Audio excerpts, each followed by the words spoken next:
नमस्कार, बहुत स्वागत है आप सभी का। मैं हूं आपके साथ चेतन पाठक। आप देख रहे हैं एनएमएफ न्यूज का खास कार्यक्रम ग्लोबल चश्मा।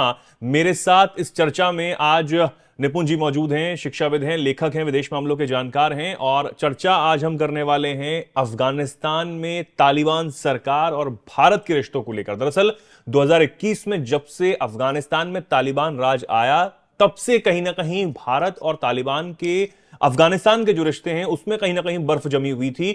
और अब इन रिश्तों को ठीक करने के लिए, दुरुस्त कहीं ना कहीं करने के लिए, भारत की तरफ से विदेश मंत्री डॉक्टर एस जयशंकर ने एक प्रतिनिधि मंडल जो है वो अफगानिस्तान भेजा है। वहां तालिबान से के जो मंत्री हैं उनसे मुलाकात भी हुई है। क्या कुछ बातचीत हुई है, क्या इस दौरे के जो है वो मायने निकाले जाएं, और आखिर इन रिश्तों को सुधारने के बाद क्या कुछ आगे हो सकता है। क्योंकि आपको बता दें कि तालिबान जो है वो अपने देश को, सरकार को मान्यता दिलाने के लिए दर दर भटक रहा है, अमेरिका से भी गुहार लगा रहा है और उसको अभी कोई मान्यता देने को तैयार नहीं है। भारत ने भी उसे मान्यता नहीं दी है। अब इसी पर हम चर्चा करेंगे। निपुण जी हमारे साथ मौजूद हैं। निपुण जी, ये जो दौरा है, प्रतिनिधिमंडल गया है, मुलाकात जो हुई है, क्या मायने इसके निकाले जाएं और ये कितना जरूरी है? देखिए, हमारे यहाँ दूसरी बार हमारा प्रतिनिधिमंडल गया है। इससे पहले एक बार पहले भी जा चुका है 2021 में। 15 अगस्त 2021 के बाद जब से तालिबान गवर्नमेंट वहां पर आई है, तो ये सेकंड टाइम था कि हमारा प्रतिनिधिमंडल गया। कहाँ पर आपका तालिबान गया है, यानी कि आपका अफगानिस्तान गया है। देखिए, जो ये हमारा प्रतिनिधिमंडल गया है, अभी तक हालांकि हमने तालिबान सरकार को एज ए स्टेट एक्टर के रूप में, इस प्रकार से कि वो एक आपका पूरा अथॉरिटी रखता है, वैधता रखता है, अफगानिस्तान के अंदर हमने मान्यता नहीं दी है। यानी कि अभी हमारे डिप्लोमेटिक रिलेशंस नहीं है। लेकिन जो ये इस प्रकार की यात्राएं हैं, ये कहीं ना कहीं इंगित करती हैं कि भारत जो है तालिबान को अगर औपचारिक मान्यता नहीं भी देता है, तो भी भारत जो है अफगानिस्तान की वजह से तालिबान को क्या देता है, काफी महत्व देता है। अब इसको आप दूसरी तरीके से आप देखिए।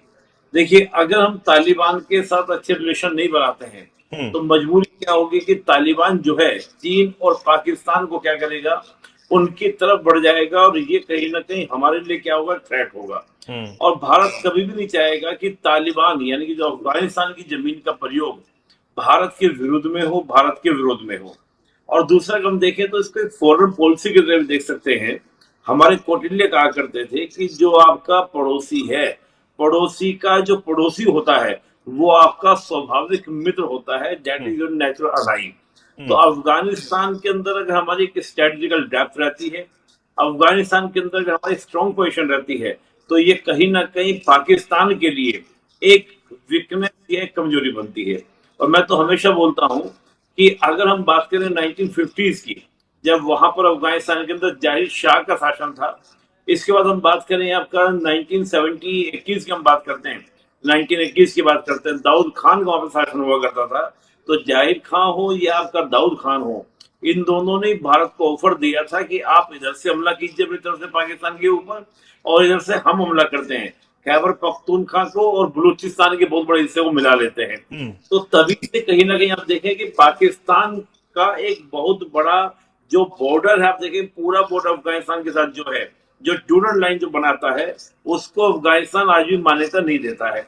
ये पाकिस्तान के लिए एक बहुत बड़ा थ्रेट्स होता है, एक बहुत बड़ी चिंता का कारण बनता है। इसलिए पाकिस्तान हमेशा क्या करता है कि वहां पर उसका स्ट्रेटेजिकल एज लेना चाहता है अफगानिस्तान के अंदर, जो भारत के हितों के लिए बड़ा खतरनाक हो जाता है। हमको याद आता है कि जब 96 से लेकर 2001 तक तालिबान का रिज्यूम रहा, और आपको याद होगा तो एक कंधार हाईजैकिंग घटना हुई थी। एक हमारा जो एक अफसर को हाईजैक किया गया था, उसको कंधार ही ले जाया गया था।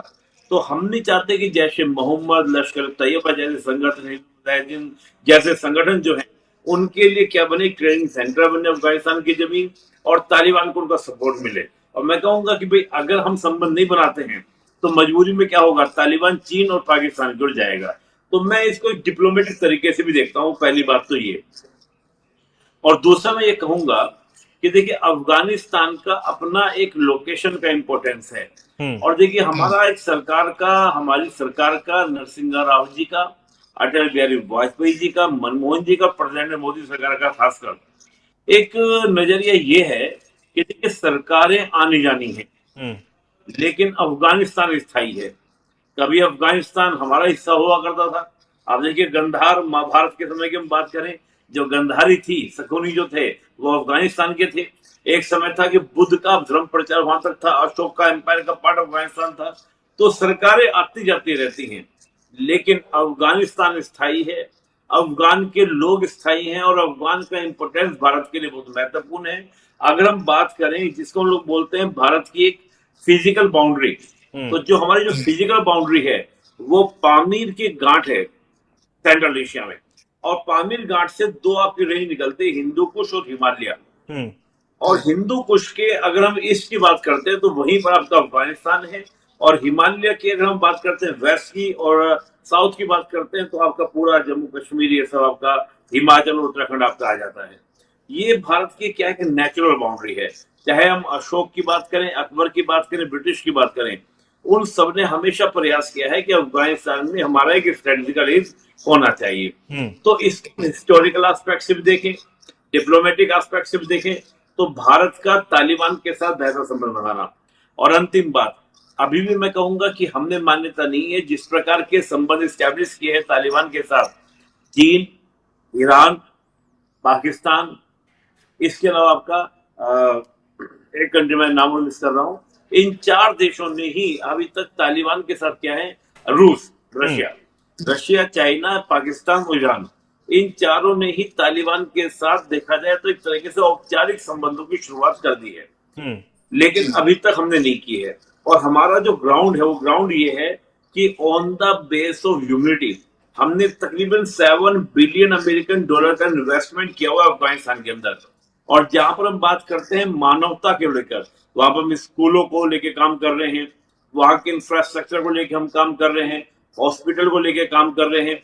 तो वो जो हमारे काम पेंडिंग हो गए थे तालिबान के आने के बाद, हम उनको दोबारा से क्या करना स्टार्ट करना चाहते हैं।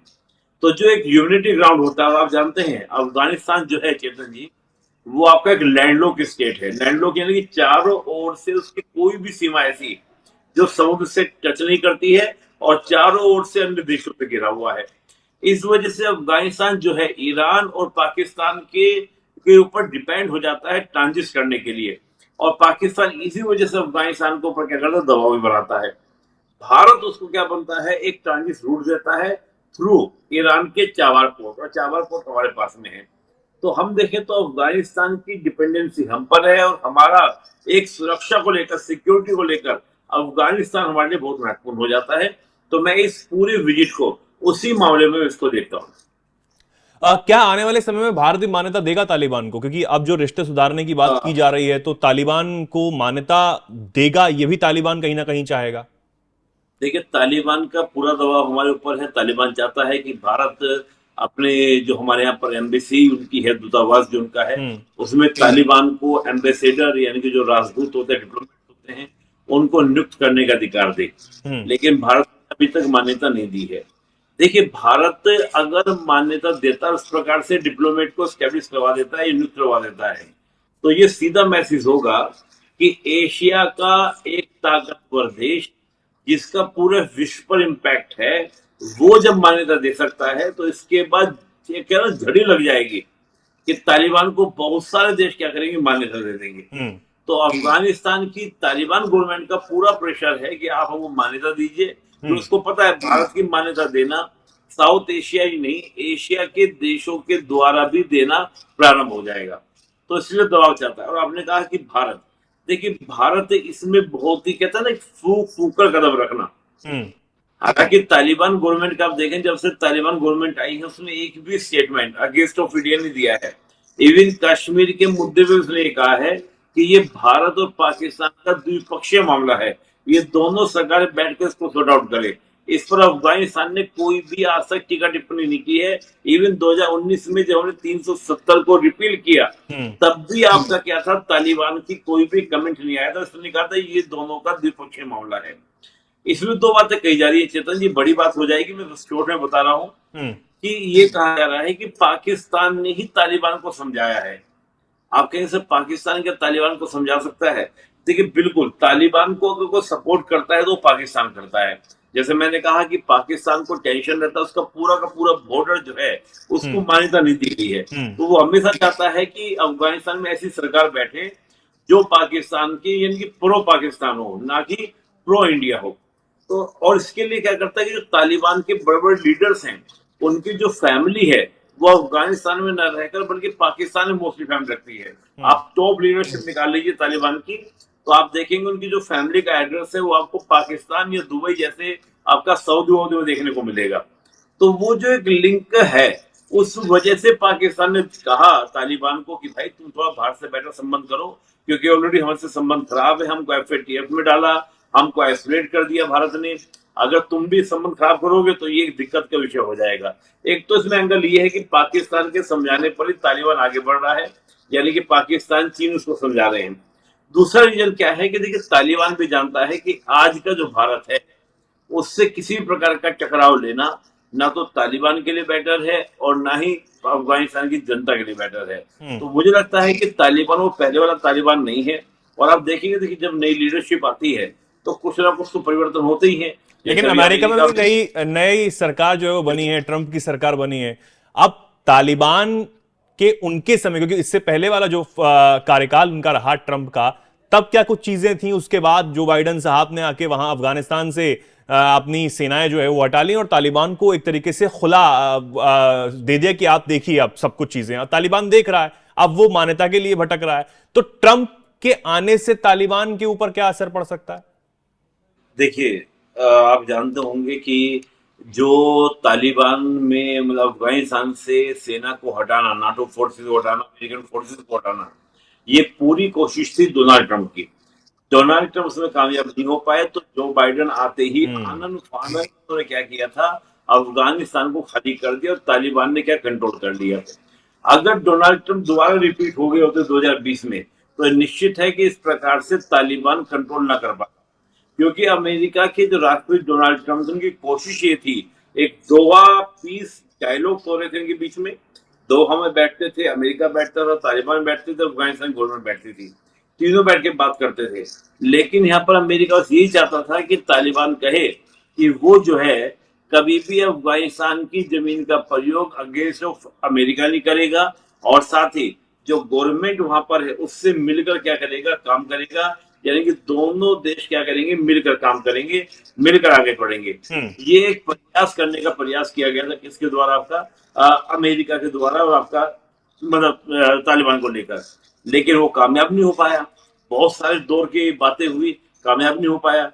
बाइडेन को लगा कि मैं अगर वार्तालाप में उलझूंगा तो मैं भी जो बाइडेन की तरह उलझा रह जाऊंगा, हम्म। वो सॉरी ट्रंप की तरह उलझा रह जाऊंगा। हम्म। तो उन्होंने एक तरफा क्या किया, उसको रिपील कर लिया, हटा लिया। हालांकि अभी भी हम देखेंगे तो तालिबान की कोई बहुत ही सख्त टिप्पणियां या हम्म। किसी प्रकार का वक्तव्य अगेंस्ट ऑफ अमेरिका नहीं है। हम्म। लेकिन मैं इतना जानता हूं कि ट्रंप किसी भी तरीके से, अगर हम ट्रंप की बात करते हैं, प्रेसिडेंट ट्रंप की, तो प्रेसिडेंट किसी भी तरीके से रेडिकलिज्म को एक्सेप्ट नहीं करते हैं, कट्टरपंथ को एक्सेप्ट नहीं करते हैं। तो मुझे लगता है कि अगर तालिबान वो चेहरा बनाता है अपना कट्टरपंथ वाला, हालांकि कट्टरपंथी चेहरा तालिबान का है ऑलरेडी, बहुत सारे आप कानून को बिल्कुल। देखेंगे, जैसे महिलाएं जो है हिजाब पहने बगैर बाहर नहीं निकल सकती हैं। इसके अलावा आपका क्या है कि अकेली नहीं निकल सकती, कोई ना कोई जेंट्स साथ में होना चाहिए, भाई हो, दोस्त मतलब भाई हो, पति हो या पिता हो, कोई ना कोई साथ में होना चाहिए। पुरुषों के लिए बियर्ड रखना कंपलसरी मैंडेटरी नहीं रखेंगे तो सजा मिलेगी। इस प्रकार की जो वहां पर फंडामेंटल जो लॉ चलाए जा रहे हैं, यानी कि वहां पे एक मोरालिटी पुलिस तक बना दी गई है अफगानिस्तान के अंदर।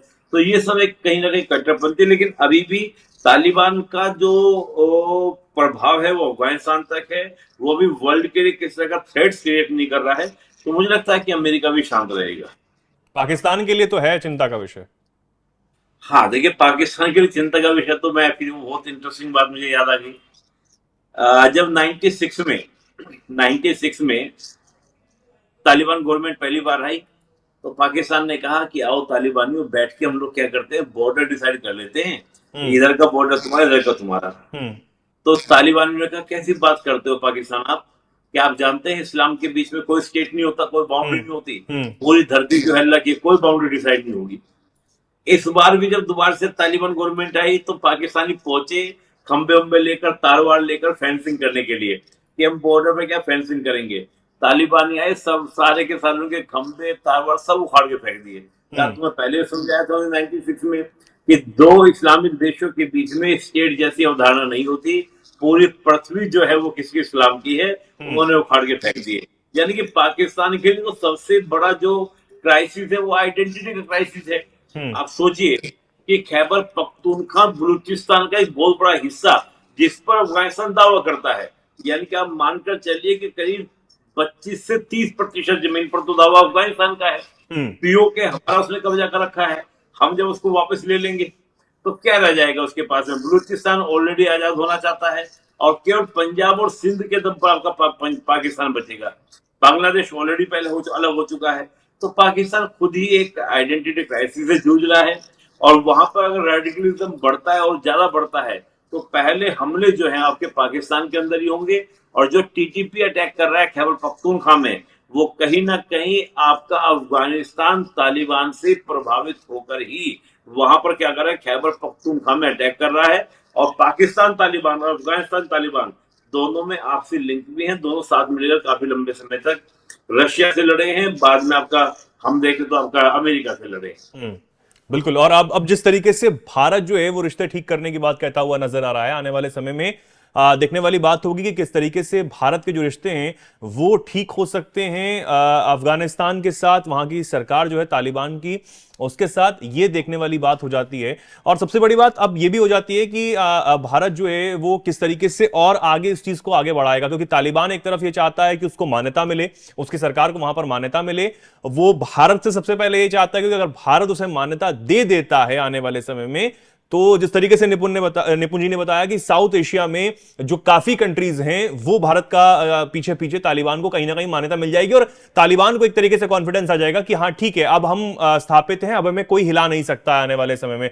तो इस तरीके से वो ना कश्मीर वाले मुद्दे पर बोलता है और नाक में दम तो पाकिस्तानियों की किया ही हुआ है तालिबान ने। ठीक है, बहुत बहुत धन्यवाद निपुण जी आपका मतलब जुड़ने के लिए इस चर्चा में और हमें समझाने के लिए कि आखिर जो डेलीगेशन हमारी तरफ से गया है अफगानिस्तान में तालिबान की सरकार से बातचीत करने के लिए वो आखिर क्यों हुआ और किस तरीके से अब ये चीजें जो हैं वो आगे बढ़ती हुई नजर आ रही हैं।